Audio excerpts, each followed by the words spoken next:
En 2020, des signaux étranges provenant des profondeurs de l'Antarctique ont fait la une des journaux. En seulement quelques jours, les gros titres ont explosé. La NASA avait découvert un univers parallèle où le temps s'écoule à l'envers. Mais qu'est-ce qui s'est réellement passé et qu'ont réellement détecté les scientifiques? Eh bien, cette histoire repose sur un cas de folie, sur des expériences mal comprises et sur le besoin humain de croire au mystère. Encore aujourd'hui, tous les quelques mois, quelqu'un republie un post au sujet de la découverte par la NASA d'un univers parallèle en Antarctique, un univers où le temps s'écoule à l'envers. Et les gens continuent d'y croire. Mais non, la NASA n'a pas trouvé de monde miroir sous le pôle sud, ni aucune sorte de réalité inversée où les gens vieillissent à l'envers ou parlent en phrases rembobinées. Cependant, ils ont trouvé quelque chose de curieux. Voici ce qui s'est réellement passé. Des scientifiques survolaient l'Antarctique avec un instrument étrange appelé ANITA. C'est l'abréviation de Antarctic Impulsive Transient Antenna. ANITA est une machine qui flotte au-dessus de l'Antarctique. Essentiellement, un ballon géant avec des antennes. Elle capte de minuscules particules spatiales appelées neutrinos. Les neutrinos sont extrêmement petits et presque fantomatiques. Ils n'ont presque pas de masse et traversent la matière comme si elle n'existait pas, même des planètes entières. En général, ces neutrinos viennent de l'espace et pleuvent sur la Terre. La plupart des neutrinos, les plus communs, de basse énergie, peuvent traverser la Terre comme si c'était de l'air, comme de petits insectes passant à travers une clôture grillagée. Il existe cependant certains neutrinos à très haute énergie. Ils sont extrêmement rares et ils interagissent un peu plus souvent avec la matière, et ils peuvent être bloqués. Si des neutrinos à haute énergie frappent quelque chose de suffisamment dense, comme la roche et le métal à l'intérieur de la Terre, il se peut qu'ils heurtent enfin une particule et soient absorbés. Cette fois, la comparaison serait celle de balles de tennis venant s'écraser contre un grillage. Les neutrinos de basse énergie, qui sont omniprésents et assez inoffensifs, sont relativement indétectables. Mais les neutrinos à haute énergie sont exactement ce qu'ANITA peut détecter. Lorsqu'ils percutent dans la glace, ils envoient des ondes radio facilement repérables. Ce faible signal radio porte le nom d'effet Ascarian. Et oui, c'est exactement pour cela qu'ANITA survole l'Antarctique. La glace y est pure, sèche et silencieuse. C'est l'environnement parfait pour capter ces signaux si rares. Alors, qu'a détecté ANITA? Quelque chose qui remontait sous la glace, comme si un neutrino à haute énergie venait des profondeurs de la Terre. Quoi? Bien, prenons le temps de réfléchir. La particule aurait commencé quelque part dans le nord, aurait traversé toute la Terre et serait ressortie de l'autre côté. Tout cela demeure étrange, car ce n'est pas censé se produire. Des neutrinos dotés d'une telle énergie auraient dû être arrêtés au milieu de la planète, comme nous l'avons dit, être absorbés. Du coup, les scientifiques ont été confrontés à une petite anomalie. Selon notre physique actuelle, cela ne devrait pas être possible, à moins que quelque chose que nous ne comprenons pas soit en train de se produire. Et lorsqu'on est confronté à quelque chose de bizarre, on explore toutes les options, même les plus farfelues. C'est ainsi que le cauchemar a commencé. Un groupe de chercheurs a alors publié un article suggérant que ce signal étrange pouvait être expliqué par l'existence d'un univers symétrique CPT. CPT signifie charge, parité et temps. Ce sont essentiellement trois façons de retourner l'univers. Charge signifie échanger toutes les particules avec leur contraire. Par exemple, échanger les électrons, qui ont une charge négative, avec les positrons, avec une charge positive. Parité signifie mettre l'univers en miroir, un peu comme si on le regardait dans une glace. La gauche devient la droite, et la droite devient la gauche. Et le temps, bien sûr, signifie faire s'écouler le temps à l'envers, comme on rembobine une vidéo. Il y a une grande règle en physique qui porte le nom de symétrie CPT. Selon elle, si vous changez ces trois choses à la fois, les lois de la physique devraient continuer à fonctionner de la même manière. C'est un peu fou, mais si vous prenez l'univers et que vous échangez la matière avec de l'antimatière, que vous inversez gauche et droite et que vous retournez le temps, il continuera d'obéir aux lois de la physique. Pourquoi? Eh bien, dans notre univers, un électron entre en collision avec un positron et il crée des photons. Super. Maintenant, prenez ça, inversez tout, et qu'est-ce qu'on obtient? Les photons se transforment spontanément en positrons et en électrons, mais en miroir et inversés. C'est toujours la même physique, bien qu'elle soit à l'envers. Les équations tiennent toujours, et la nature est en ordre. Maintenant, voici ce qu'il y a de fou dans tout ça. Certains physiciens se sont dit « Et si le Big Bang avait créé deux univers? Le nôtre, fait de matière normale et qui avance dans le temps. Et l'autre, un jumeau en miroir fait d'antimatière, qui recule dans le temps, selon notre point de vue. Cela ne signifie pas qu'une personne dans l'autre univers ressent le temps à l'envers. Pour elle, le temps s'écoule vers l'avant, tout comme il le fait pour nous. Mais de notre point de vue, elle se déplace de notre futur vers notre passé. Et inversement, pour elle, nous sommes des créatures étranges qui se déplacent à l'envers. Et si ces deux univers étaient des images exactes, mais retournées, l'un de l'autre? Cela signifierait même physique, même règles et symétrie. Il ne s'agit pas là d'une théorie de science-fiction farfelue. Même si ça y ressemble beaucoup, cela permet aux chercheurs d'expliquer certains des mystères de la physique les plus étranges. Par exemple, pourquoi il y a tellement de matière dans notre univers et si peu d'antimatière, bien qu'on s'attendrait plutôt à des proportions égales. Ou pourquoi l'univers est si symétrique et équilibré. Revenons à nos neutrinos. Certains scientifiques ont suggéré que, peut-être, ces particules qui volent vers le haut pouvaient provenir de cet univers miroir CPT et faisaient intrusion dans le nôtre, comme par une fissure entre deux réalités symétriques. Si vous regardez les choses de cette façon, c'est une hypothèse assez audacieuse. C'est spéculatif. Ce n'est pas prouvé. C'est une expérience de pensée intéressante, une réalité non confirmée. Mais les médias se sont immédiatement emparés du sujet. Ils ont publié un article avec un titre affirmant que nous avions trouvé la preuve d'un univers parallèle à la temporalité inversée en Antarctique. Et tous les autres grands tabloïds l'ont repris. Ils ont prétendu que la NASA avait réellement découvert un univers parallèle. Le voyage dans le temps est réel, le multivers est confirmé. Pendant ce temps, les scientifiques qui travaillaient avec Anita ont un peu perdu la tête. Ils ont essayé d'intervenir pour dire que ce n'est pas du tout ce qui s'était passé. Ils ont expliqué que les signaux étaient inhabituels, oui, mais qu'il existait de nombreuses explications normales, qui ne nécessitaient pas de réécrire les lois de la physique. Il pouvait même simplement s'agir d'une erreur expérimentale. Peut-être un comportement inhabituel des particules, ou des lacunes, dans la façon dont nous modélisons les interactions entre neutrinos. Bien sûr, personne n'écoute les experts sur ce que les experts découvrent. Et une fois qu'une idée comme celle-ci atteint les réseaux sociaux, il devient presque impossible de raisonner les gens. Mais cela ne signifie pas non plus que le multivers n'est pas réel. Bien au contraire. Les physiciens explorent toujours ce concept. Et ils supposent que certains de ces univers potentiels, s'ils existent, pourraient avoir des lois différentes. Une idée, qu'on appelle la théorie des mondes multiples, provient de la physique quantique. Selon elle, chaque fois qu'un événement peut se produire de plusieurs façons, comme le déplacement d'une particule ou la prise d'une décision, toutes ces possibilités se réalisent effectivement, mais dans des univers distincts. Ainsi, il pourrait exister d'innombrables versions de la réalité, chacune légèrement différente, se ramifiant à partir de chaque événement. Peut-être que dans un univers, les dinosaures ne se sont jamais éteints. Peut-être que dans un autre, vous n'avez jamais envoyé ce texto embarrassant. Une autre idée porte le nom de théorie de l'univers bulle. Après le Big Bang, l'univers s'est étendu incroyablement vite lors d'un processus appelé inflation. Certains scientifiques pensent que l'inflation ne s'est jamais complètement arrêtée et se produit encore dans certaines régions. Cela signifierait que de nouveaux univers bulles se forment constamment, chacun avec ses propres lois de la physique. Notre univers ne serait qu'une bulle dans une immense mer cosmique d'autres bulles. La troisième idée concerne la matière miroir. La matière noire est invisible, mais sa gravité affecte l'univers. Certains scientifiques pensent qu'elle pourrait être constituée de particules similaires à celles qui composent la matière ordinaire, mais qui nous sont simplement cachées.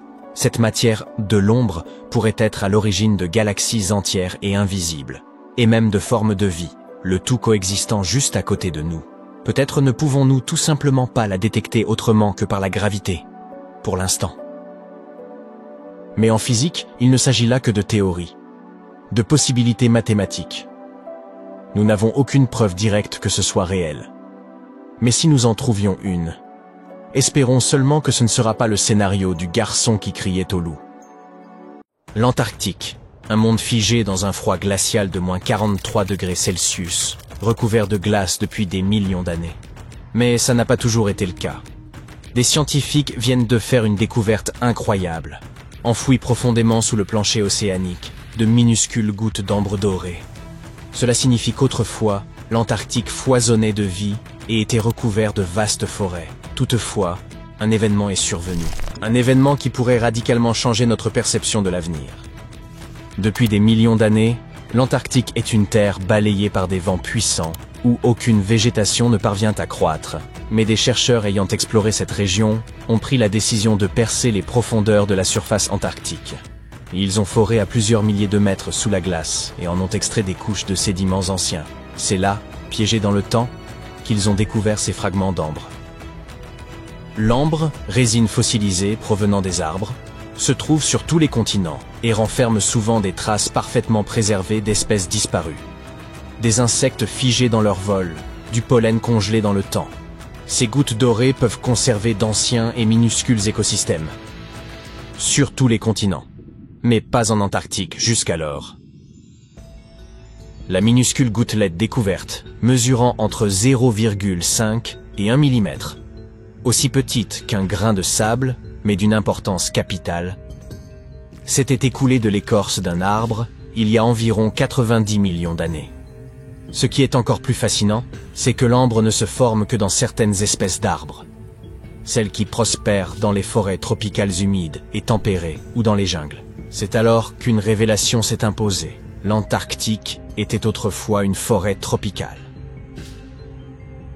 Ces minuscules fragments d'ambre, visibles uniquement au microscope, nous racontent l'histoire vivante d'un écosystème florissant. Il y a environ 90 millions d'années, pendant la période du Crétacé, lorsque les dinosaures dominaient la Terre, l'Antarctique devait être recouvert de forêts denses et marécageuses, peuplées de conifères majestueux, de fougères et de plantes anciennes. Certains de ces fragments montraient des signes de dommages, indiquant que les arbres à l'origine de ces gouttes avaient été endommagés, probablement par des incendies ou des parasites. En dépit de tout cela, et malgré les millions d'années passées dans les fonds marins, cet ambre a étonnamment bien résisté. Il demeure solide, transparent, sans la moindre fissure. En règle générale, l'ambre, lorsqu'il est soumis à une pression intense et sous des températures extrêmes, se désintègre peu à peu. Mais ce fragment a survécu, ce qui laisse supposer que d'autres pourraient également avoir subsisté, et que d'autres découvertes pourraient émerger des profondeurs océaniques. Cela dit, cette découverte n'était pas le premier signe indiquant qu'autrefois, l'Antarctique n'était pas le monde gelé que nous connaissons aujourd'hui. En 2017, une équipe de chercheurs a percé profondément la surface du fond marin, à proximité du glacier de l'île du Pin, sur la côte ouest de l'Antarctique. Ils ont ainsi extrait des carottes de sédiments enfouis depuis des millions d'années. Cette découverte fut stupéfiante. Dans ces couches de sédiments, les chercheurs ont mis à jour des racines fossilisées, du pollen, des spores. Autant de preuves qu'une ancienne forêt avait prospéré sur ces terres. Depuis cette découverte, l'équipe ne cesse d'analyser ces éléments, consacrant plusieurs années à décomposer les sédiments en milliers de fragments et à les examiner minutieusement sous des microscopes fluorescents, sans rien endommager. En 2020, cette même équipe a découvert un autre élément clé du puzzle. De nouveaux échantillons de sédiments prélevés dans les fonds marins ont mis en lumière un paysage constitué de forêts denses, de rivières et de zones humides, un environnement qui ressemblait davantage à celui du Nord-Ouest Pacifique ou de la Nouvelle-Zélande. Mais pourquoi l'Antarctique était-il si chaud à cette époque? La réponse réside dans l'atmosphère. Il y a 90 millions d'années, les niveaux de dioxyde de carbone étaient extrêmement élevés sur Terre. Cette période correspondait à l'un des moments les plus chauds de l'histoire de la planète, avec des températures atteignant même les pôles. Imaginez, l'Antarctique ne possédait aucune calotte glaciaire. Au lieu de cela, l'Antarctique aurait pu abriter des insectes bourdonnants, et peut-être même des dinosaures errants à travers ces forêts. Mais pour comprendre ce qui leur est arrivé, l'équipe doit encore découvrir davantage de preuves.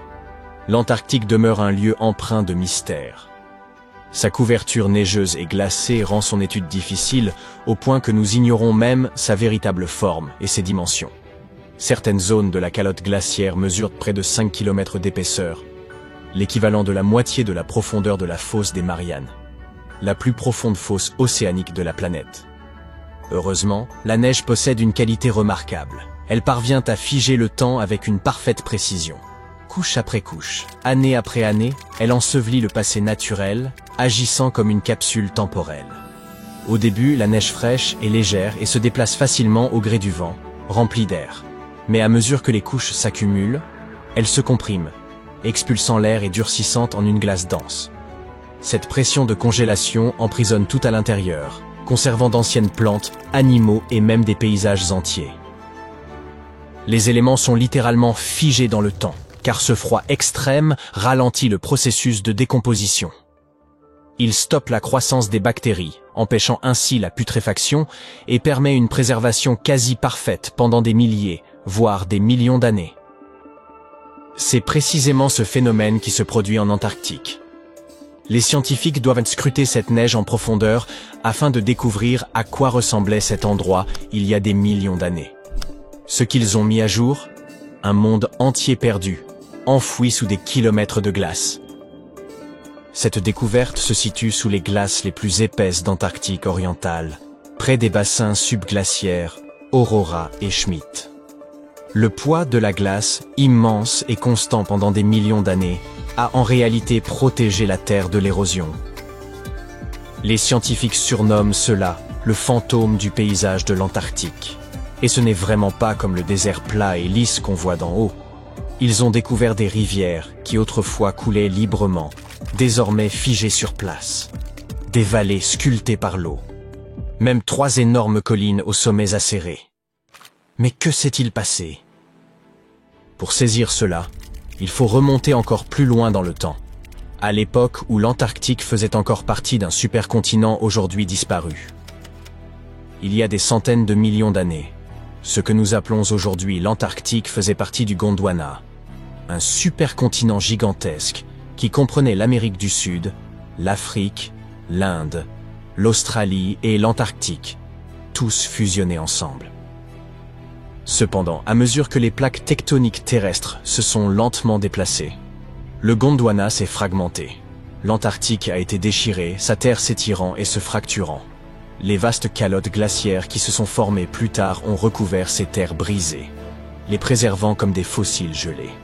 Au fur et à mesure que la glace se déplaçait et fondait, des vallées ont émergé, et des rivières anciennes ont probablement acheminé l'eau vers une côte, qui était alors située à des centaines de kilomètres de sa position actuelle. Mais ce n'est pas tout ce que l'Antarctique recèle. Si vous enleviez la glace, vous ne découvririez pas un continent plat et désert. Vous verriez un paysage spectaculaire, des montagnes majestueuses, des vallées profondes et même des volcans en activité. En Antarctique occidentale, au moins 138 volcans sont enfouis sous les glaces. L'un d'eux, le mont Erebus, est encore actif. Et à l'intérieur, il possède des grottes volcaniques suffisamment chaudes pour s'y promener en t-shirt. Ah, et si cela ne vous semblait pas déjà assez étrange, Erebus crache aussi de l'or. Oui, de véritables particules d'or provenant des profondeurs de la Terre. Les scientifiques estiment que cela se produit parce que le magma, cette roche surchauffée et semi-fondue sous la surface terrestre, achemine de l'or liquide en remontant. Chaque jour, Erebus libère environ 90 grammes d'or, ce qui équivaut à environ 6 000 € par jour. En une année, cela représente 29 kg, soit plus de 2 millions d'euros qui partent en fumée. Malheureusement, avant d'attraper nos pelles, il faut se rappeler que ce sont des particules microscopiques. Elles mesurent souvent moins de 60 micromètres, soit plus fines qu'un cheveu humain, sans compter qu'elles sont dispersées jusqu'à 1000 km du volcan. Les retrouver relève donc de l'impossible. Cela prouve simplement que, même dans un endroit aussi impitoyable que ce vaste désert blanc, de nombreux mystères fascinants attendent d'être dévoilés. Ainsi, malgré les conditions extrêmes, la vie y persiste encore. En 2017, des chercheurs ont foré profondément sous la glace de la barrière de Ross, pensant trouver de l'eau. Mais à leur grande surprise, ce qu'ils ont découvert était bien plus incroyable. Une rivière, cachée sous 500 mètres de glace, serpentant dans l'obscurité. Et à l'intérieur, des centaines de petites créatures ressemblant à des crevettes. Elles se sont précipitées autour de la caméra, obstruant l'objectif tout en accueillant les chercheurs. Au fond de ces cavernes gelées, des traces d'ADN ont révélé la présence de mousses, d'algues et peut-être même de minuscules créatures inconnues. Il semble donc que, même dans l'un des milieux les plus extrêmes de la planète, la vie parvienne toujours à s'adapter. Et qui peut dire ce que nous pourrions encore découvrir aux confins du pôle Sud? Il existe une ouverture énigmatique en plein cœur de l'Antarctique. Certains l'associent à la résidence estivale du Big Foot, à une navette spatiale tout droit sortie de Star Trek, ou encore à un passage vers Agartha, ce royaume légendaire que certains situent au centre de la Terre. Les scientifiques ont réfuté toutes ces spéculations romanesques et ont précisé que cette porte mystérieuse se trouvait dans une étendue de banquise côtière. Jointive au rivage, elle est entourée de petites îles et de hauts fonds. Lorsque la glace s'écoule autour de formations rocheuses enfouies sous la surface, elle peut générer des motifs intrigants mais parfaitement naturels. En ce lieu, la minceur de la glace accentue l'influence des rochers sous-jacents sur son déplacement. De plus, les vents glacés de l'Antarctique sculptent la neige et la glace, formant des lignes et des reliefs qui peuvent prêter à confusion. Cette fameuse porte n'est en réalité qu'une crête rocheuse mise au jour par une fonte partielle de la glace. Son sommet correspond à l'extrémité d'un affleurement rocheux, tandis que ses parois ne sont que des traces de neige façonnées par des vents violents soufflant dans une direction constante. Il s'agit donc simplement d'un iceberg échoué en pleine fonte. Un YouTuber a repéré un autre élément insolite bien loin des côtes antarctiques. Un navire de glace de 120 mètres de long, à plus de 240 km en mer. Internet s'est aussitôt emballé, certains affirmant que cette épave gelée aurait dérivé jusque-là depuis le triangle des Bermudes. Toutefois, aucune donnée scientifique ne permettait de confirmer qu'il s'agissait d'un navire plutôt que d'un imposant bloc de glace. D'ailleurs, en examinant de nouveau la zone peu après, les internautes ont constaté qu'avec la fonte estivale, l'hypothétique vaisseau avait tout bonnement disparu. Une autre découverte intrigante sur Google Maps en Antarctique concernait une prétendue pyramide.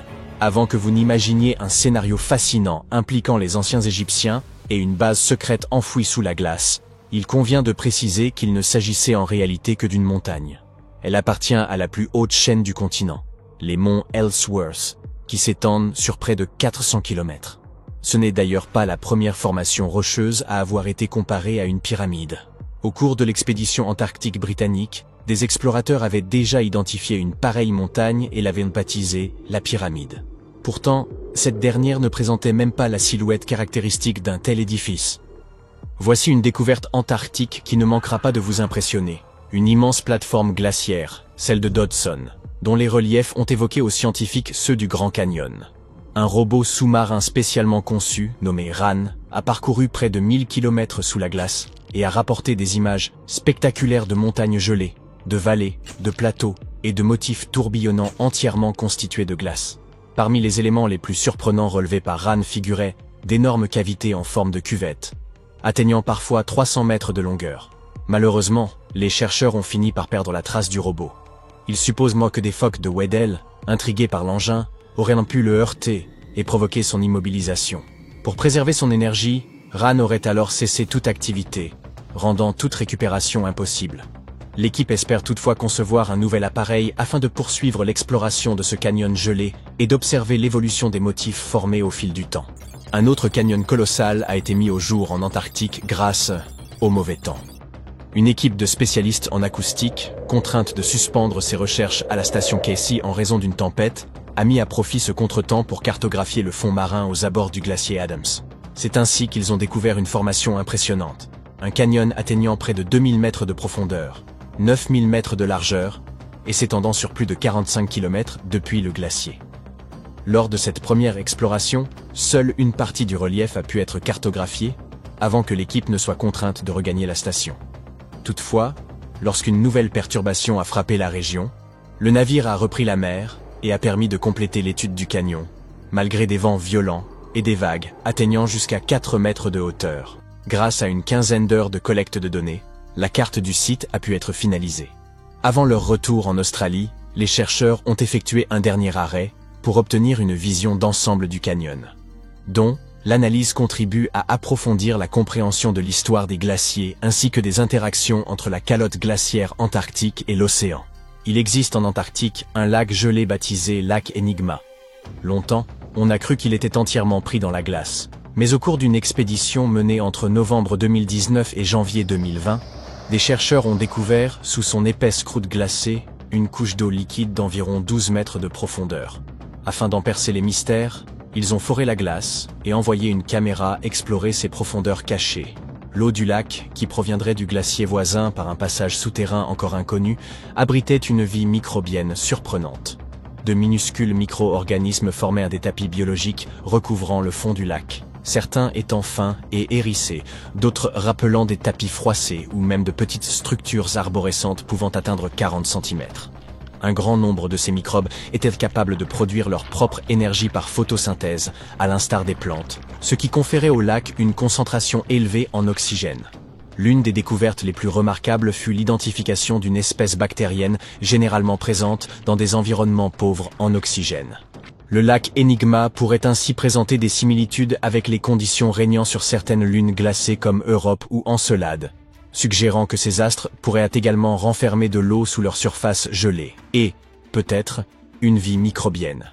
Une autre découverte en Antarctique concerne de minuscules fragments d'ambre retrouvés dans des roches argileuses. Une première sur ce continent. Les scientifiques ont mis plusieurs années à analyser les fossiles exceptionnellement bien conservés de racines, de pollen et de spores découverts dès 2017. La présence d'ambre constitue une preuve irréfutable qu'une forêt dense et verdoyante, composée d'arbres produisant de la résine, prospérait jadis en Antarctique. Ce paysage luxuriant s'étendait à proximité du pôle sud durant le Crétacé moyen, il y a environ 83 à 92 millions d'années. À cette époque reculée, rassurez-vous, je n'y étais pas, ces arbres devaient endurer plusieurs mois d'obscurité au cours des longs hivers antarctiques. Selon les chercheurs, ils y parvenaient en adoptant une phase de dormance prolongée. Les morceaux d'ambre exhumés, bien que de taille modeste, arborent de magnifiques teintes jaunes et orangées. Leur surface bosselée révèle la manière dont la résine s'est écoulée des arbres, probablement pour se prémunir des insectes. Cette substance a pu traverser les âges grâce à une immersion rapide qui l'a préservée de l'exposition à l'air et à la lumière. Un scientifique examinait des images satellites à la recherche des traînées brunes laissées par les déjections des manchots, lorsqu'il a identifié 4 nouvelles colonies de manchots empereurs aux confins du globe. Il est probable que ces colonies existent depuis plusieurs années déjà, bien que 3 d'entre elles soient relativement petites, chacune comptant moins d'1 millier d'individus reproducteurs. L'une des colonies récemment découvertes se situe non loin de la plateforme de glace de Lazarev, où une colonie plus importante existait autrefois. Les chercheurs pensaient que celle-ci avait disparu en 2019, mais il semblerait que les manchots aient simplement migré légèrement en réponse aux variations de la banquise. L'étude de ces populations pourrait donc permettre de mieux comprendre la manière dont les manchots empereurs s'adaptent aux changements environnementaux. Il y a 40 millions d'années, un immense réseau fluvial traversait l'Antarctique. Les chercheurs en ont trouvé des traces en analysant des sédiments meubles et des roches dures prélevées sur le fond marin gelé. En examinant de minuscules traces d'éléments radioactifs, comme l'uranium et le plomb, ils ont découvert que les couches de sol les plus profondes remontaient à l'ère des dinosaures. Plus en surface, des dépôts plus récents présentaient une structure rappelant celle des deltas fluviaux actuels, à l'image de ceux du Mississippi ou du Rio Grande. De petites traces de vie ont également été détectées dans le sable.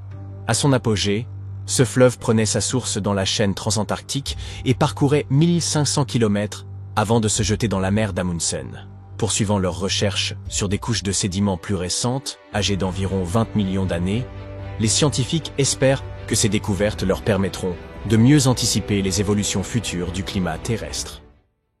Regardez cette pierre. À première vue, elle a tout l'air d'un de ces cailloux ordinaires que vous pouvez voir quand vous vous promenez sur la plage. Elle n'est pas particulièrement colorée, ni particulièrement lourde, environ 2 kg. Mais si je vous disais que cette pierre est née sur Mars, qu'elle a voyagé jusqu'à la Terre pour finalement arriver en Antarctique. Ah, maintenant l'histoire est bien plus fascinante. Alors, découvrons tout ça.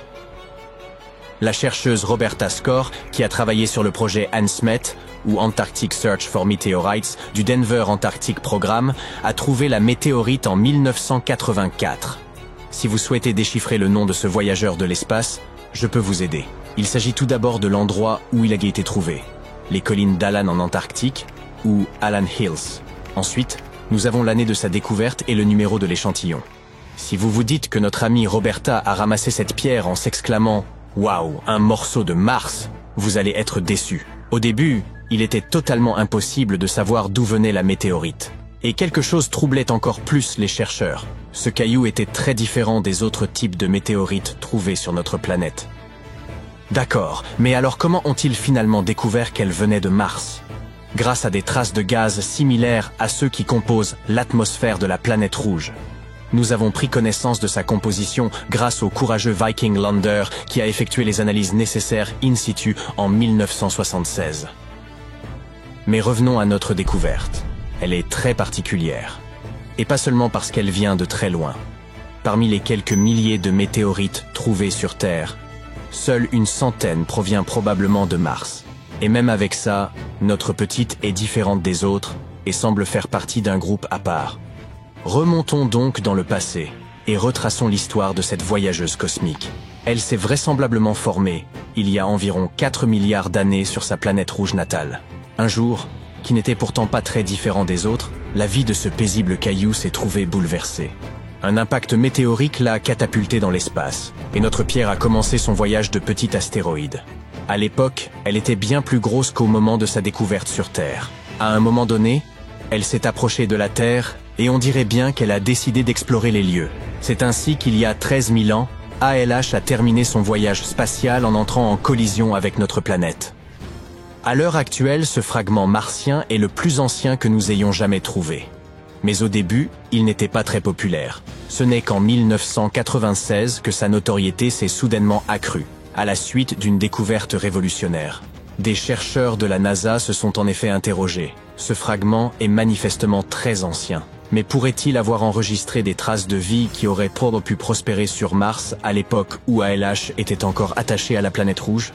Et devinez quoi? C'était une très bonne question. Ils ont détecté des traces de très fines particules de magnétite. Leur structure et leur composition chimique sont tout à fait similaires à celles des particules que l'on trouve sur notre planète. On appelle ça des magnétofossiles, et ce sont des bactéries magnétotactiques qui les produisent. Cela pourrait donc signifier qu'il y a eu, à un moment donné, des formes de vie sur Mars.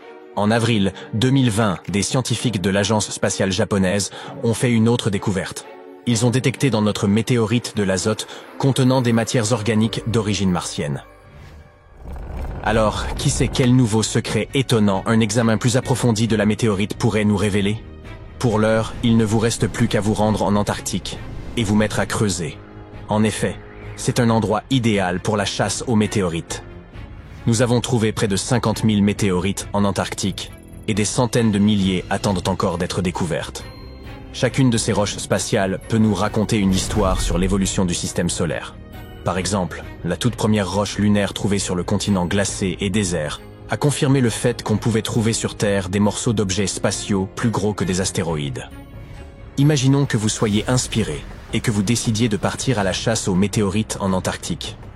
Préparez-vous à relever de sérieux défis. Malgré leur abondance potentielle, trouver des roches spatiales n'est pas aussi facile qu'il n'y paraît. Vous devrez vous rendre dans des régions reculées et il n'est même pas certain que vous puissiez trouver quoi que ce soit. Il s'agit d'ailleurs d'un très gros problème. Les météorites sont en train de disparaître. Actuellement, les scientifiques trouvent environ 1000 météorites par an en Antarctique. Mais selon une nouvelle étude, environ 5000 météorites disparaîtraient chaque année. En cause, la hausse des températures. Inquiets, les chercheurs ont créé un modèle capable de les aider à déterminer où ces météorites sont susceptibles de remonter à la surface. Ce modèle est assez complexe, car il prend en compte la couverture neigeuse, la température de surface, la vitesse d'écoulement de la glace et même l'inclinaison du terrain. Les scientifiques ont ensuite effectué des simulations dans le cadre de différents scénarios de réchauffement. Et il s'est avéré que les météorites s'enfonçaient effectivement à mesure que les températures augmentaient. La surprise des chercheurs est évidente. Ils ne s'attendaient pas à ce que le changement climatique affecte autant leur travail. Même si ces régions sont en dessous du point de congélation, notre mode de vie participe à la destruction d'une archive cruciale du système solaire. Mais revenons à votre chasse aux météorites. Si vous voulez augmenter vos chances d'en trouver une, rendez-vous au pied des montagnes où la glace, qui s'écoule habituellement vers le bas, est forcée de remonter. Et n'oubliez pas d'emporter votre coupe-vent. Dans ces endroits, des vents puissants balaient la neige en exposant une glace bleu vif. Au lieu de fondre, cette glace ancienne peut directement se transformer en vapeur d'eau. Et c'est ainsi que l'on peut découvrir des météorites qui, autrement, resteraient cachés. Mais il faut se dépêcher. Les météorites à la surface disparaissent rapidement. Même lorsque les températures sont nettement inférieures au point de congélation, les roches peuvent encore absorber une partie de la chaleur du soleil et faire fondre la glace. C'est comme si elles créaient des tunnels souterrains, ou sous-glaciaires, s'enfonçant et se dérobant à la vue de tous. Quelque temps plus tard, le régel ferme les entrées de ces tunnels, emprisonnant les météorites et rendant toute découverte impossible. Les scientifiques admettent qu'il est très difficile de trouver des méthodes efficaces pour repérer les météorites. Et si nous ne nous dépêchons pas de mettre au point de bonnes techniques, nous risquons de perdre entre 80 000 et 250 000 roches spatiales au total. Il n'est donc pas étonnant que les scientifiques se soient donné pour mission de trouver davantage de météorites. Ils se concentrent sur les zones d'échouage. Il s'agit d'endroits où les météorites s'accumulent à la surface en raison des caractéristiques géologiques, de l'écoulement de la glace et des conditions climatiques. Comme vous le savez déjà, vous pouvez trouver des météorites sur la glace bleue sans couverture neigeuse. Les météorites sont donc faciles à repérer. Mais trouver ces points chauds relève souvent du pur hasard. Ou alors, il faut passer des journées entières à éplucher des cartes et des images satellites pour tenter de repérer les zones de glace bleue situées à proximité des stations de recherche. Permettez-moi de vous présenter Véronica Tolénard, glaciologue de formation, ainsi que son équipe. Ils sont passés à la vitesse supérieure en élaborant une carte intelligente de l'Antarctique. Pour ce faire, ils ont eu recours à l'apprentissage automatique et aux données satellitaires de la NASA, de l'Agence spatiale canadienne et d'autres organismes. Cette carte met en évidence les zones où des météorites pourraient se cacher, sur la base de découvertes antérieures et de toutes sortes de données relatives au climat et à la glace. Apparemment, les meilleurs endroits pour trouver des météorites se trouvent aux abords du continent et près des montagnes recouvertes de glace bleue. Malheureusement, il n'y a pas que la glace bleue qui compte. La température et la vitesse d'écoulement de la glace sont également très importantes. Par exemple, si la glace s'écoule trop rapidement, les météorites sont emportées avant de pouvoir s'accumuler. Si vous voulez trouver une météorite, il vous faut donc des conditions très précises. La température de surface doit rester inférieure à moins 9 degrés Celsius presque tout le temps. Sinon, les météorites coulent. Vous pouvez commencer à chercher près des collines d'Alan. Oui, c'est là que notre amie ALH a été découverte. Cette région est une sorte de mine d'or pour les météorites, avec plus de 1000 découvertes. Mais il y a des endroits encore plus prometteurs, comme les montagnes de Fimbulaimen, où personne n'a encore fait de recherche. Vous serez peut-être le premier. Quoi qu'il en soit, grâce à cette nouvelle carte, les chercheurs ont mis au point un classement des meilleurs endroits pour la chasse aux météorites, ce qui permettra de mieux cibler les futures sorties sur le terrain. Et comme de nombreuses régions de glace bleue sont encore inexplorées, il y a des tonnes de météorites qui n'attendent que vous pour être découvertes. Alors, qu'attendez-vous ? Le monstre du Loch Ness ne vient en réalité pas d'Écosse. Il s'avère que cette créature réelle vivait dans les eaux glaciales de l'Antarctique il y a environ 70 millions d'années. En 2019, des chercheurs ont découvert des fossiles d'un énorme reptile marin préhistorique qui ressemble énormément à la bête que les gens ont fini par surnommer Nessie. Cet animal était terrifiant, mesurait jusqu'à 11 mètres de long et avait un cou immense semblable à celui d'une girafe. Et il pesait environ 15 tonnes, ce qui équivaut au poids de 3 éléphants. Poursuivons notre liste d'animaux gigantesques avec un pingouin. Je sais, les pingouins n'ont pas vraiment la réputation d'être grands, mais des scientifiques viennent de découvrir ce qu'ils pensent être le plus grand pingouin ayant jamais vécu, le Kumimanu fordisei. On pense que ces oiseaux géants erraient près de la Nouvelle-Zélande il y a environ 55 millions d'années et qu'ils étaient énormes, pesant plus de 150 kilos. Cela représente environ 5 fois la taille des manchots empereurs, que l'on considère aujourd'hui comme les plus grands parmi cette famille d'oiseaux. Passons maintenant des plus gros aux plus petits. Voici B. Manfred Schmidt, un grand singe ayant vécu il y a environ 12 millions d'années dans ce qui est aujourd'hui l'Allemagne. Cette créature est très spéciale, car c'est le plus petit grand singe jamais découvert. Et quand je dis petit, je veux vraiment petit. Cet ancien animal ne pesait pas plus de 10 kilos. À peu près la taille d'un chat très bien nourri. Si vous pensez que les petites créatures ne sont pas effrayantes, attendez de voir cette tarentule bleue électrique. Cette nouvelle espèce découverte dans les mangroves de Thaïlande a vraiment l'air d'arriver d'une autre planète. Sa teinte éclatante ne provient pas d'un pigment. Elle a en réalité pour cause la structure unique de ses poils, qui reflète la lumière bleue et lui donne cette apparence d'extraterrestre. Plongeons encore plus loin à présent dans les profondeurs glaciales et noires comme la Poix. À environ 610 mètres de profondeur dans la mer d'Andaman, des scientifiques ont découvert une nouvelle espèce de requin fantôme, qu'ils ont nommé Chimaera supapae. Il a l'air tout droit sorti d'un film d'horreur. Un corps lisse et pâle, des nageoires qui semblent serties de plumes et de grands yeux effrayants.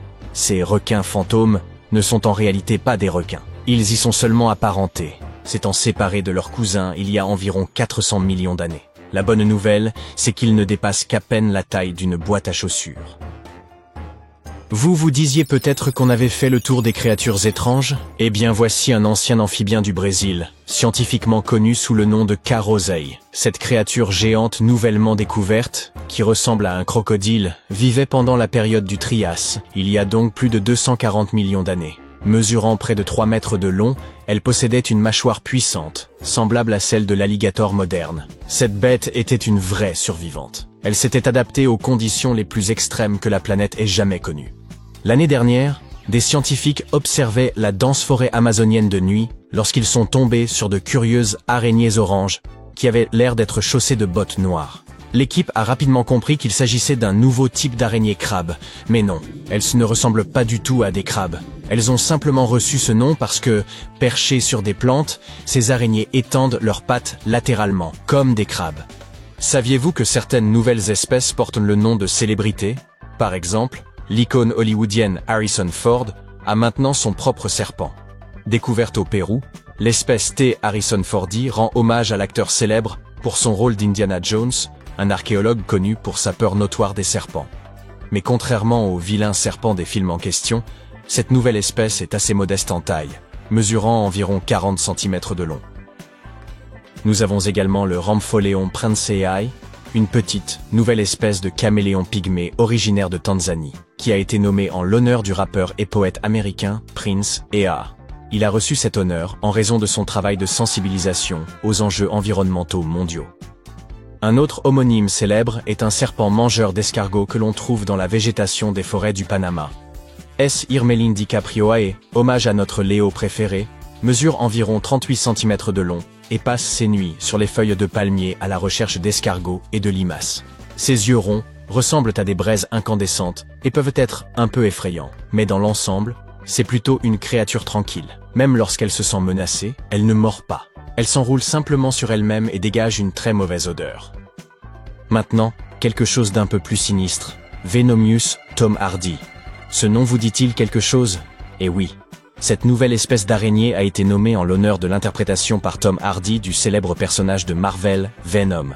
La raison? Les taches noires présentes sur l'abdomen de l'araignée rappelaient aux chercheurs le célèbre anti-héros. La plupart des araignées de cette espèce ont été trouvées en Australie, la nuit, assises sur des toiles complexes dans des zones forestières près de la côte. Lorsqu'on les dérange, ces bestioles effrayantes se cachent souvent dans des creux tapissés de soie de branches d'arbres. Nous avons également quelque chose pour les fans du Seigneur des Anneaux. Dans les eaux vastes et chaudes du fleuve Amazon, des scientifiques viennent de découvrir une nouvelle espèce de pacu. Ce poisson est un parent du terrifiant piranha, avec un régime alimentaire à base de plantes et des dents semblables à celles des humains.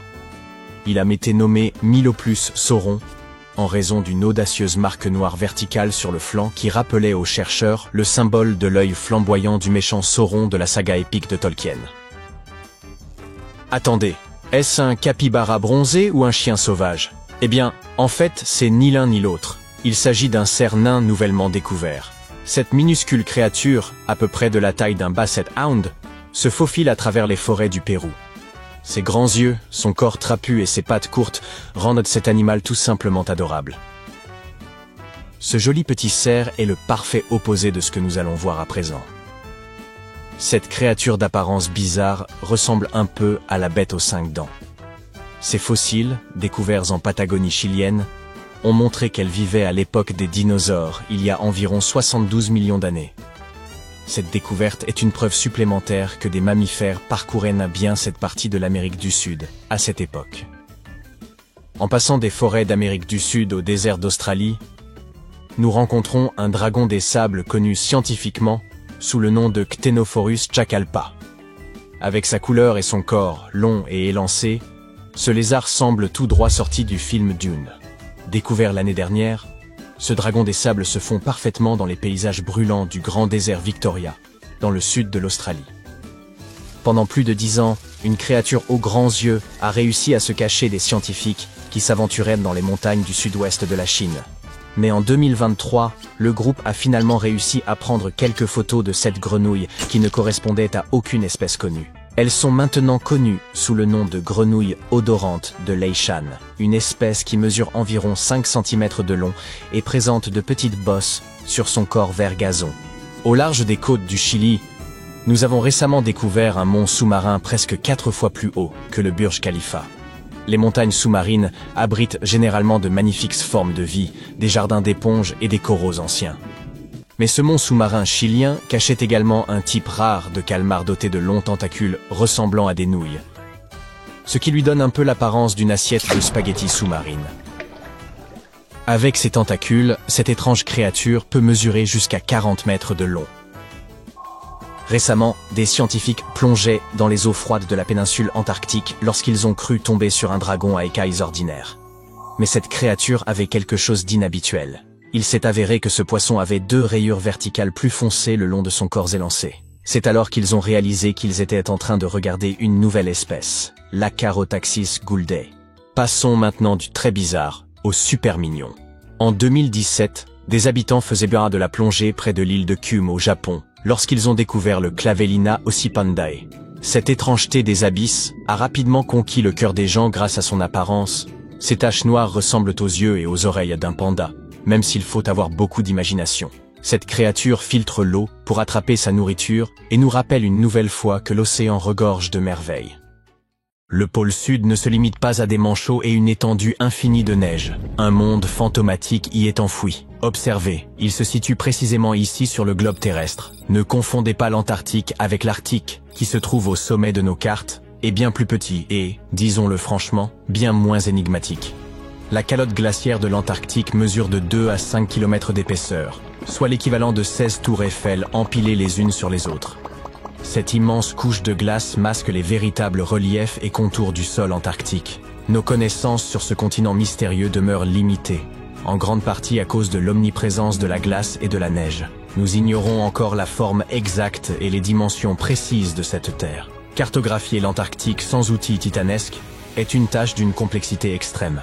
Les satellites, toutefois, ont appris à pénétrer la glace grâce à leurs caméras de pointe. Aujourd'hui, nous savons qu'un paysage ancien, colossal et spectaculaire repose sous cette neige, une sorte de fantôme du passé.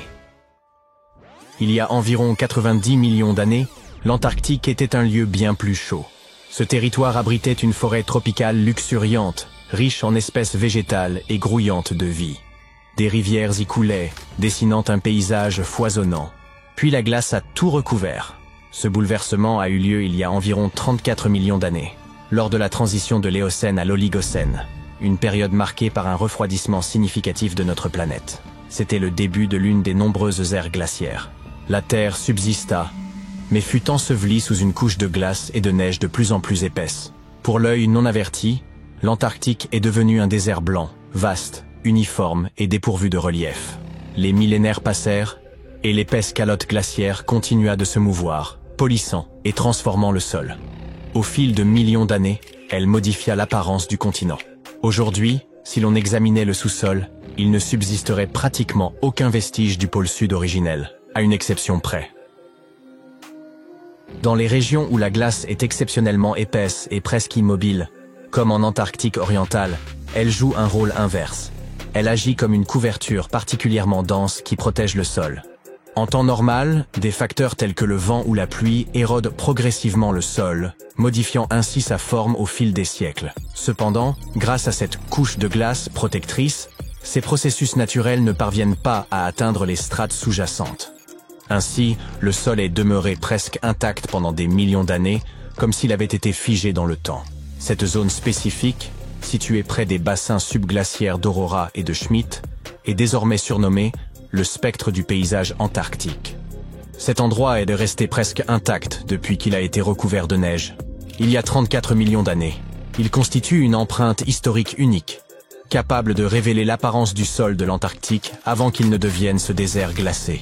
Lorsque les scientifiques ont exploré l'Antarctique oriental, ils ont mis en évidence un fantôme fascinant. Des traces de rivières anciennes, diverses vallées, de petites îles énigmatiques, ainsi que 3 vastes formations terrestres en forme de U. Mais que signifient-elles exactement? Comme vous le savez, les continents de notre planète sont en mouvement constant, glissant sur un manteau de lave en fusion, comme des céréales dans un bol de lait. Au fil des époques géologiques, ils se sont rassemblés et séparés à maintes reprises. Il y a plusieurs centaines de millions d'années, un supercontinent nommé Gondwana réunissait plusieurs terres, dont l'Antarctique, qui formait alors une masse unique. Cependant, lorsque le Gondwana s'est fracturé, l'Antarctique a été soumis à de puissantes forces tectoniques. Des fragments de son territoire ont été arrachés les uns des autres et dispersés. C'est ainsi que se sont formés ces grands blocs de terre dissimulés sous l'épaisse couche de glace. Aujourd'hui, les scientifiques souhaitent approfondir l'étude de ce fantôme. Pour cela, ils envisagent de forer la glace, un peu comme on utilise une paille pour atteindre le fond d'un épais milkshake. Cette méthode leur permettra de prélever des échantillons de roches et de sédiments en profondeur, afin d'en apprendre davantage sur l'histoire et le climat de notre planète. L'Antarctique serait le 5e plus grand continent du monde, surpassant l'Europe entière ou l'Australie en taille et rivalisant avec l'ensemble de l'Amérique du Sud. Outre l'Antarctique oriental déjà évoqué, il abrite d'autres régions emblématiques, comme la péninsule antarctique, le pôle Sud, l'Antarctique occidental et la mer de Ross. Ce continent est en quelque sorte un immense terrain gelé, dont les paysages mystérieux et enfouis restent moins explorés que ceux de Mars. Ce que nous savons avec certitude, c'est que sans sa couverture de glace, il révélerait un monde riche en relief, composé de vastes montagnes, de gigantesques canyons et même de volcans en activité. Certains de ces volcans, d'une taille colossale, émergent au-dessus des épaisses couches de neige. Rien qu'en Antarctique occidentale, on en dénombre au moins 138, bien que seulement 8 ou 9 soient encore actifs aujourd'hui. L'un des volcans les plus fascinants est le mont Erebus, le plus méridional du continent et également le plus élevé, culminant à environ 4000 mètres. Sous l'épaisse calotte glaciaire, ce géant abrite des cavernes sous-volcaniques d'une beauté exceptionnelle, où les températures sont suffisamment douces pour rester en t-shirt. La péninsule antarctique s'apparente à un assemblage d'îles montagneuses profondément enfouies sous la surface. Elle est composée de roches volcaniques, relativement récentes, faisant partie de l'anneau de feu du Pacifique. Un cercle gigantesque, regroupant des volcans et des zones sismiques autour de l'océan Pacifique. L'Antarctique oriental, quant à lui, représente une région immense, presque aussi vaste que l'Australie. Il s'étend de la côte est du continent jusqu'au pôle sud. Sous ces glaces, on trouve des formations rocheuses extrêmement anciennes, dont certaines se situent dans la zone évoquée plus tôt. Vous savez sans doute que l'Antarctique est presque totalement dépourvu d'humains. Rien d'étonnant à cela, au regard de la température moyenne avoisinant les moins 43 degrés Celsius. Mais malgré ces conditions extrêmes et la désolation de l'endroit, la vie persiste, et devinez où? Dans les profondeurs de la Terre. En 2017, des chercheurs ont découvert des traces d'ADN d'algues, de mousses, et même de petits animaux inconnus dans de profondes grottes. Cela prouve que, malgré des conditions aussi hostiles, des écosystèmes uniques parviennent à prospérer dans des poches de chaleur isolées sous la neige. Une autre découverte incroyable a eu lieu sous la plateforme de glace de Ross, un écosystème florissant au sein d'une rivière souterraine.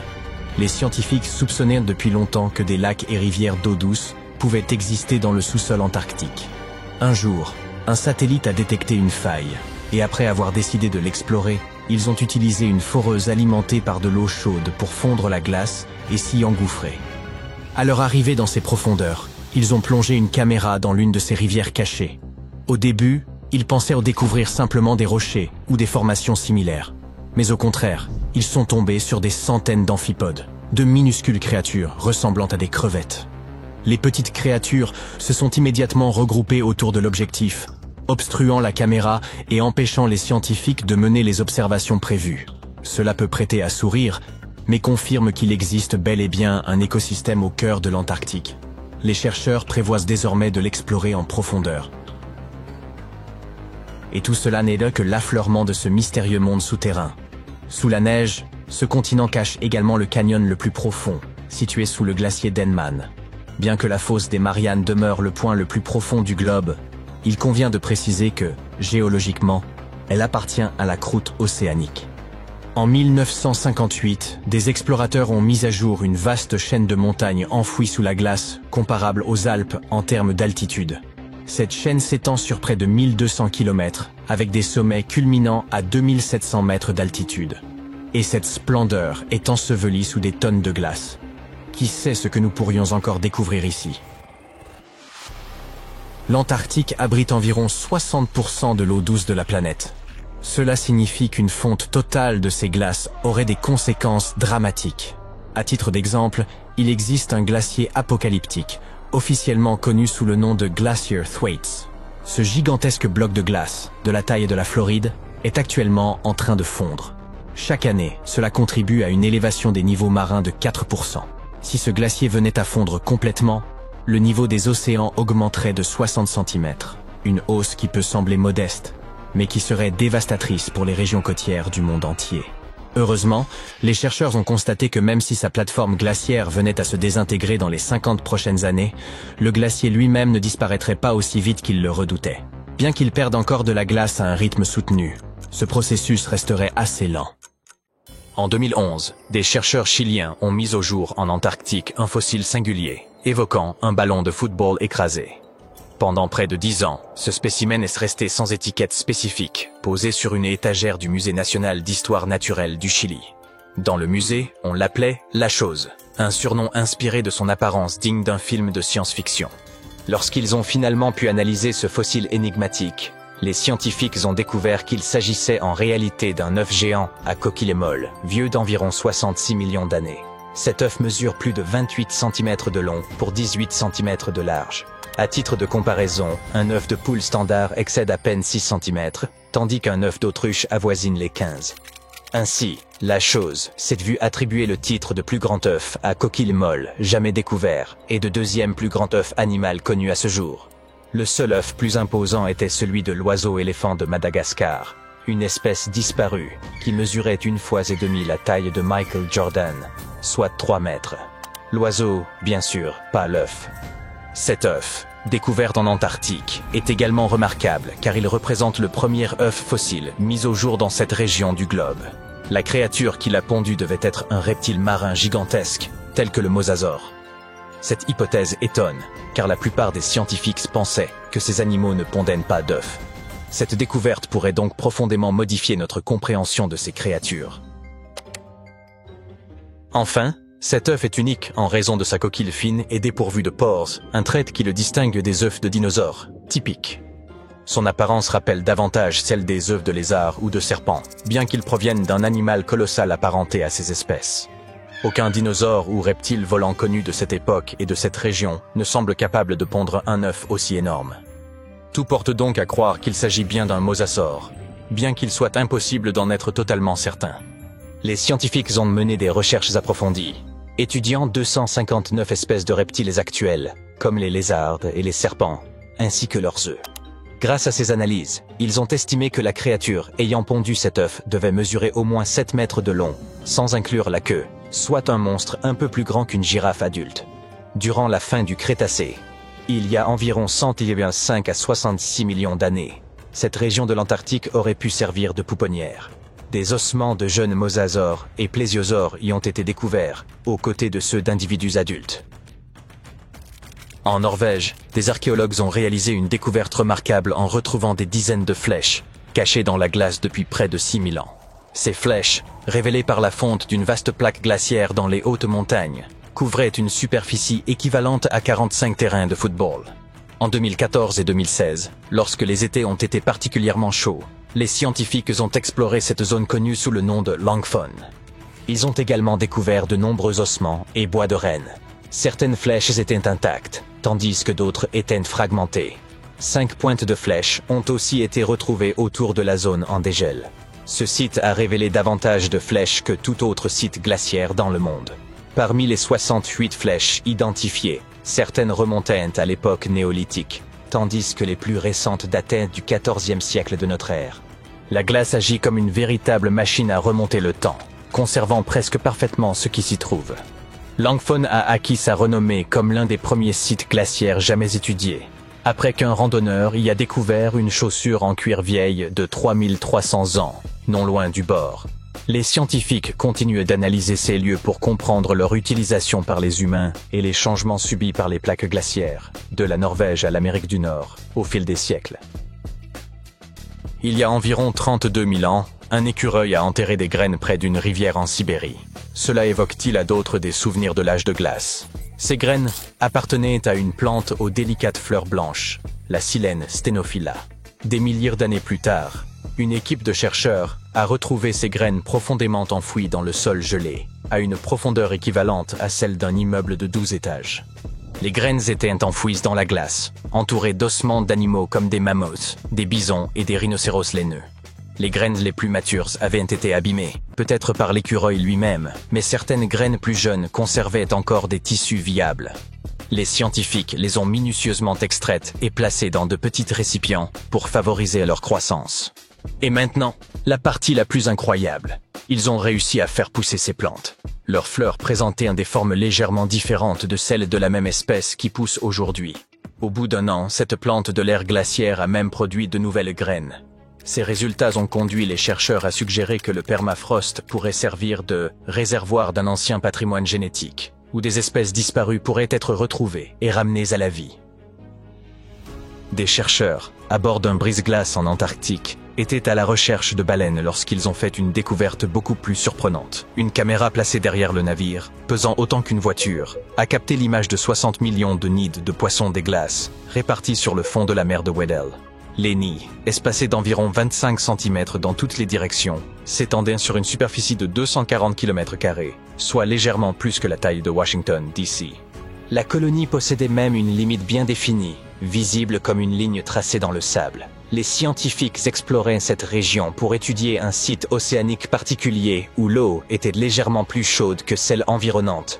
Dans cette eau réchauffée, ils ont observé de minuscules organismes, appelés zooplanctons, près de la surface. Lorsqu'ils éclosent, les jeunes poissons des glaces nagent vers cette zone pour se nourrir de zooplancton avant de redescendre vers le fond marin pour grandir et, à leur tour, se reproduire. Avec une telle abondance de nourriture, leur présence dans cette eau plus chaude semblait logique. Cependant, personne ne s'attendait à découvrir un nombre aussi impressionnant de nids de poissons des glaces, bien plus que ce qui avait été observé jusque-là. L'Antarctic Heritage Trust de Nouvelle-Zélande a découvert d'anciens négatifs dans une cabane en Antarctique. Ces clichés se sont avérés être des images rares de l'expédition du groupe de la mer de Ross, une tentative célèbre mais infructueuse menée par Ernest Shackleton entre 1914 et 1917. Son ambition était d'être le premier à traverser l'Antarctique par voie terrestre, reliant la mer de Weddell à la mer de Ross en passant par le pôle Sud. Cependant, l'expédition a pris une tournure désastreuse lorsque leur navire, l'Aurora, a été perdu en mer. L'équipe a dû s'abriter dans la cabane d'un autre explorateur, le capitaine Robert Falcon Scott, qui avait lui aussi cherché à atteindre le pôle Sud en 1972, sans succès. Les négatifs, fabriqués en nitrate de cellulose, ont été retrouvés collés les uns aux autres dans une petite boîte. Le Trust a ramené les négatifs en Nouvelle-Zélande, où ils ont été soigneusement séparés, révélant 22 images jusque-là invisibles. Bien que de nombreuses photos aient été abîmées, certaines montraient des lieux reconnaissables autour du détroit de McMurdo, une région emblématique de l'Antarctique. L'identité du photographe reste toutefois un mystère. En décembre 2021, des chercheurs ont observé une marque inhabituelle sur la plateforme de glace de Larsen, une immense étendue glacée au large de la côte est de l'Antarctique. Ils ont supposé qu'il s'agissait d'une rivière souterraine et ont foré à près de 500 mètres pour vérifier. Bien qu'ils se soient attendus à trouver de l'eau, ils ont été surpris de découvrir qu'elle abritait de minuscules créatures rapides, appelées amphipodes. Les chercheurs ont également constaté que cette rivière souterraine comportait des courants en couches, se déplaçant dans des directions inattendues et encore mal comprises. Une autre découverte étonnante a marqué leur étude. Le 20 décembre de la même année, un volcan, le Hunga Tonga, est entré en éruption, et les ondes de pression générées par cet événement ont été détectées jusque dans la rivière gelée de l'Antarctique. Cette observation illustre les interconnexions étonnantes qui lient tous les phénomènes de notre planète, même dans les régions les plus reculées. Qui n'a pas rêvé un jour de franchir le cercle polaire pour en admirer les merveilles naturelles, des ours polaires gambadant sur la banquise aux aurores boréales ondoyant dans le ciel? Eh bien, désolé de te l'apprendre, mais l'Antarctique, pour sa part, n'est pas prête de recevoir des touristes. Pourquoi, me diras-tu? Plongeons dans le vif du sujet. Tout d'abord, où se trouve l'Antarctique? Il se situe dans l'hémisphère sud, plus précisément au pôle.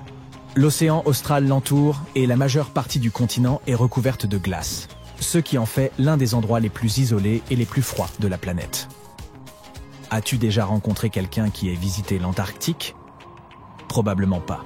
C'est l'un des endroits les moins visités du globe, et seule une poignée d'explorateurs chanceux ont pu découvrir l'intérieur du continent, qui est principalement constitué de glaciers et autres champs de glace. Mais crois-moi, la faune et les paysages y sont extraordinaires. Pourquoi ne nous rendrions-nous pas en Antarctique? Tout d'abord, l'environnement y repose sur un équilibre incroyablement fragile et peut être facilement endommagé. De plus, il n'y a pas de population humaine autochtone sur le continent, de sorte que votre voyage reviendrait à visiter une immense île déserte. N'oublions pas non plus que c'est l'une des destinations les plus chères. Malgré tout, l'Antarctique n'est pas exactement gardé comme une forteresse, mais il est régi par un accord international, le traité sur l'Antarctique. Ce dernier a été négocié afin d'empêcher toute activité indésirable sur le continent et interdit certaines formes de tests effectués par les États membres. Mais la principale raison pour laquelle nous ne pouvons pas entrer comme ça dans l'Antarctique est que l'écosystème y est fragile et doit être protégé. Le traité stipule que l'Antarctique ne doit être exploité qu'à des fins pacifiques et qu'il doit être exempt de toute activité humaine susceptible de nuire à l'environnement. Les scientifiques n'ont pas fini d'en apprendre sur l'écosystème unique du continent, et notre activité ou nos machines pourraient perturber l'équilibre délicat qui y règne. Si tu as toujours envie de te rendre en Antarctique, sache qu'il n'est pas facile d'obtenir une autorisation. Les citoyens américains, par exemple, doivent remplir un formulaire spécial et l'envoyer au Bureau des affaires océaniques et polaires. Une fois sur place, il leur faut respecter des règles strictes pour préserver l'environnement, comme ne pas perturber la faune ou emporter de souvenirs tels que des pierres, des plantes ou des animaux. Techniquement, peut-on vivre en Antarctique? Bien qu'aucune loi n'interdise aux gens d'y résider à titre permanent, il s'agit d'un environnement très inhospitalier et inadapté à l'installation humaine. Les températures peuvent descendre à moins 60 degrés Celsius, voire encore plus bas, ce qui rend presque impossible la survie de quiconque sans l'équipement et l'expérience appropriée. De plus, la Terre la plus proche se trouve à plus de 1600 km, ce qui coupe complètement les habitants du reste du monde. Qui sait, peut-être aurons-nous un jour la chance de visiter ce continent unique et fascinant, mais en attendant, on se contentera de l'admirer de loin. Parlons maintenant un peu de la découverte de l'Antarctique. Contrairement à d'autres endroits déjà peuplés, l'Antarctique n'a jamais eu de population humaine autochtone. Les philosophes grecs de l'Antiquité avaient pourtant une notion de ce continent et l'ont baptisé Antarctos, qui signifie « en face de l'ours ». Les ours dont il est question ne sont pas les ours polaires, mais les constellations de la Grande et de la Petite Ourse, qui ne sont observables que dans l'hémisphère nord. Cette région est donc le contraire du pays de l'ours. À la fin du XVIIIe et au début du XIXe siècle, les navires de chasse à la baleine et aux phoques ont commencé à s'aventurer plus au sud lorsqu'ils doublaient le cap Horn, à l'extrémité de l'Amérique du Sud. On savait que pousser plus loin signifiait souvent des vents plus forts, mais aussi le risque de heurter des icebergs de toute taille. Sius courants imprévisibles pouvèrent s'avérer dangereux pour le navire et l'équipage. Le capitaine James Cook aura été le premier à franchir le cercle polaire antarctique le 17 janvier 1773 dans la région de la mer de Ross. Il a atteint un point plus au sud un an plus tard, et bien qu'il n'ait pas vu la Terre, l'a approché de moins de 80 km et a aperçu des dépôts rocheux retenus par des icebergs, indiquant qu'il existait bien une Terre plus au sud.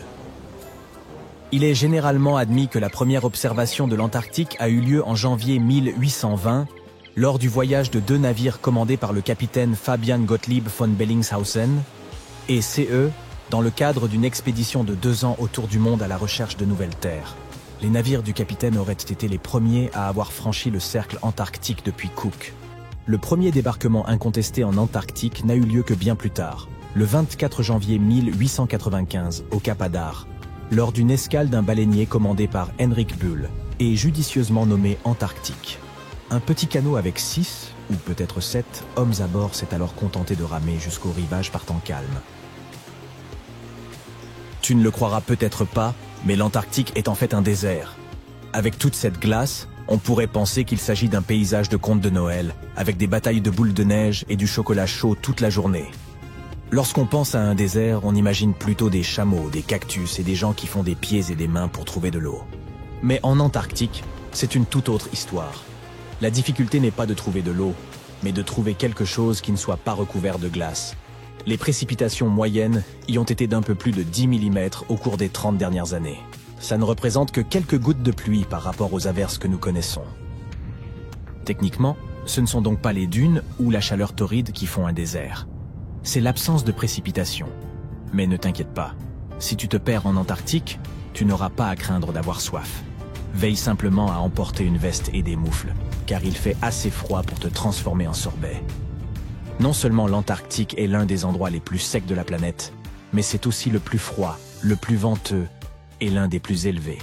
Par ailleurs, les manchots et les chercheurs de l'Antarctique ont parfois bien du mal lorsqu'il s'agit de se repérer dans le temps.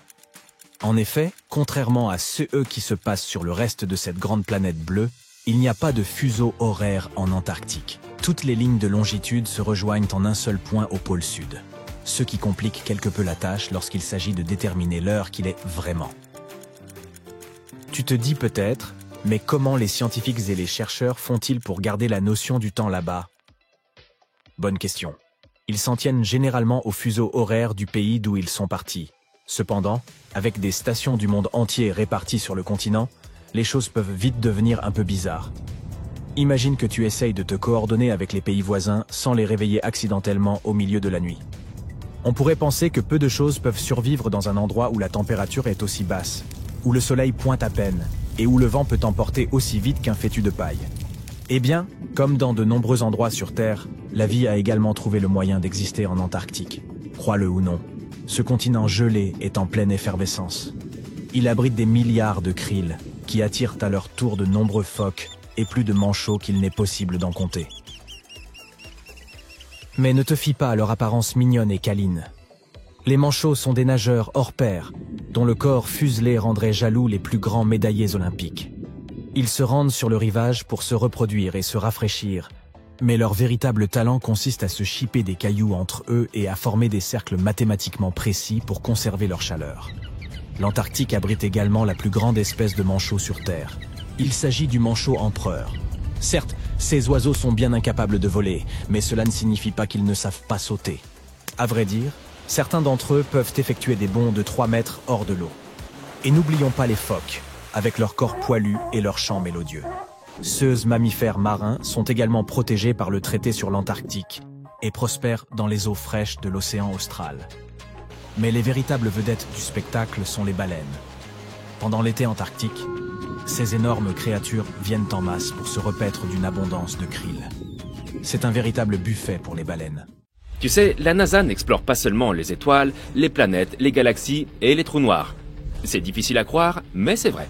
L'agence américaine fait aussi des découvertes ici, sur notre planète. Alors, qu'est-ce que la NASA a découvert récemment? Y a-t-il de la vie sous la glace? Après avoir analysé des données, ils ont révélé que quelque chose d'incroyable se cachait sous la glace de l'Antarctique. Et cette découverte ne change pas seulement tout ce que nous savions sur l'ensemble du système hydrique de la Terre, mais elle pourrait aussi aider dans nos recherches sur la vie dans l'espace. L'existence de l'humanité pourrait dépendre de notre compréhension de l'Antarctique et de ses secrets. Ces récentes découvertes révèlent donc des informations vitales pour notre survie. Mais avant de continuer, voyons ce que tu sais de cet endroit où tout n'est que glace à perte de vue. L'Antarctique est l'un des 7 continents de la planète, situé dans l'hémisphère sud. C'est le 5e plus grand continent en termes de superficie totale. Cela signifie qu'il fait presque 2 fois la taille de l'Australie. Tu veux voir de vrais météorites? Va en Antarctique. Grâce à son climat sec, l'Antarctique est l'un des meilleurs endroits au monde pour observer l'espace. Mais ce qui est encore mieux, c'est que tu peux trouver des météorites dans la surface blanche du continent. Les scientifiques ont déjà extrait environ 45 000 météorites de la glace. Et ils pensent en avoir détecté au moins 300 000 autres. Comme il n'y a pas beaucoup de roches sur ce continent, il est assez facile pour eux de les repérer grâce à leur couleur sombre. L'environnement sec et désertique de l'Antarctique favorise aussi leur préservation, même celles qui sont tombées sur Terre il y a plus d'1 million d'années. Et peux-tu imaginer une activité volcanique en Antarctique? Difficilement. Pourtant, c'est bien l'endroit où le feu rencontre la glace. C'est en Antarctique occidentale que l'activité volcanique est la plus importante. Les scientifiques ont récemment découvert qu'il existe 138 volcans rien que dans cette partie du territoire. Eh oui. Tu crois probablement qu'il fait toujours très froid en Antarctique, mais non. Ces régions côtières peuvent atteindre une température de 10 degrés Celsius. Mais t'es-tu déjà demandé à quoi ressemblerait l'Antarctique s'il n'y avait pas de glace? Cela peut sembler inimaginable maintenant, mais ce continent n'a pas toujours été recouvert de glace. D'accord, c'était il y a 34 millions d'années. Donc jusqu'à présent, personne ne pouvait savoir à quoi ressemblerait sa surface sans la glace. Mais la NASA a remédié à cela. Ils ont créé des simulations informatiques et ont dressé la carte la plus précise du continent à ce jour. Et ce qu'ils y ont vu est incroyable. Le continent n'est pas du tout plat comme on le croyait auparavant. Il est plutôt bosselé avec des vallées, des plaines ondulées et de hautes montagnes. Mais ce n'est rien à côté de ce qu'ils ont découvert sous la glace de l'Antarctique. Alors, qu'est-ce que c'est? Roulement de tambour, s'il vous plaît. La NASA a trouvé 2 nouveaux lacs subglaciaires. Et ce qui est encore plus cool, c'est qu'ils ont repéré ces lacs depuis l'espace. Comment est-ce possible? Si ta réponse est grâce à des satellites high-tech, alors tu as raison. En 2003, la NASA a lancé un satellite appelé IceSat, qui a mesuré la masse de la calotte glaciaire et la hauteur des nuages et des aérosols. Le satellite a aussi permis de créer cette carte de l'Antarctique sans glace. En 2010, l'Agence spatiale européenne a lancé un 2e satellite, Cryosat 2. Son objectif, suivre les changements d'épaisseur de la glace. Puis, en 2018, la NASA en a lancé un 3e, IceSat 2, pour prendre la relève d'IceSat.